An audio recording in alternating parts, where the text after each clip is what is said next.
So ಭವ ಇದು ಭವ ಜನ್ಮ ಮರಣ ಹುಟ್ಟಿದ ಮೇಲೆ ಸಾಯಬೇಕು.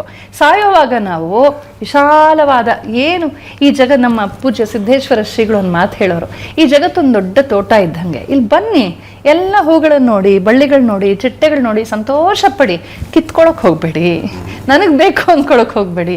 ಹಾಗೆ ಈ ಜಗತ್ತಲ್ಲಿ ಅದು ಬೇಕು ಇದು ಬೇಡ ಅದೆಲ್ಲ ಏನು ಬೇಡ, ಸಂತೋಷ ಎಲ್ಲರ ಜೊತೆ ಇರಬೇಕು, ಎಲ್ಲರ ಜೊತೆ ಬೆರಿಬೇಕು, ಎಲ್ಲರನ್ನ ಪ್ರೀತಿಸ್ಬೇಕು, ನಮ್ಮ ಕಡೆಯಿಂದ ಎಷ್ಟು ಅದೇ ಸೇವೆ ಮಾಡಬೇಕು, ಆನಂದವಾಗಿ ಹೊರಡು ಕರೆ ಬರಲ್ಲ ಅಳದೆ ಮಂಕುತಿಮ್ಮ ಅಂತ ಹೇಳ್ತಾರಲ್ಲ, ಹಾಗೆ ನಿರ್ಲಿಪ್ತವಾಗಿ ಹೋಗ್ಬೇಕು. ಆವಾಗ ನಾವು ಮತ್ತೆ ಹುಟ್ಟೋದಿಲ್ಲ. ಆ ನಿರ್ಲಿಪ್ತಿಯನ್ನು ಭಗವದ್ಗೀತೆ ಕಲಿಸುತ್ತೆ. ಹಾಗಾಗಿ ಭಗವದ್ಗೀತೆಯನ್ನ ನಾವು ಸರಿಯಾಗಿ ಅರ್ಥ ಮಾಡಿಕೊಂಡು ಜೀವನದಲ್ಲಿ ಬದುಕಿದ್ರೆ ಭವದ್ವೇಷಿಣಿ ಜನ್ಮ ಮೃತ್ಯುಗಳಿಂದ ನಾವು ಪಾರಾಗ್ತೀವಿ ಅನ್ನೋದು ಧ್ಯಾನ ಶ್ಲೋಕದ ಒಂದು ಅರ್ಥ. ನನಗೆ ಭಗವದ್ಗೀತೆಯ ಉಳಿದ ಎಲ್ಲ ಶ್ಲೋಕಗಳನ್ನು ನಾನು ಪರೀಕ್ಷಿಸಿ ಖಚಿತಪಡಿಸಿಕೊಳ್ಳಬಲ್ಲೆ ಅಂತ ಅನಿಸುತ್ತೆ. ಈ ಸಾವಿನ ನಂತರ ಪುನರ್ಜನ್ಮ ಇದೆಯಲ್ಲ, ಅದೊಂದು ನನಗೆ ವೈಯಕ್ತಿಕವಾಗಿ ಪರೀಕ್ಷಿಸೋದಕ್ಕಾಗೋದಿಲ್ಲ.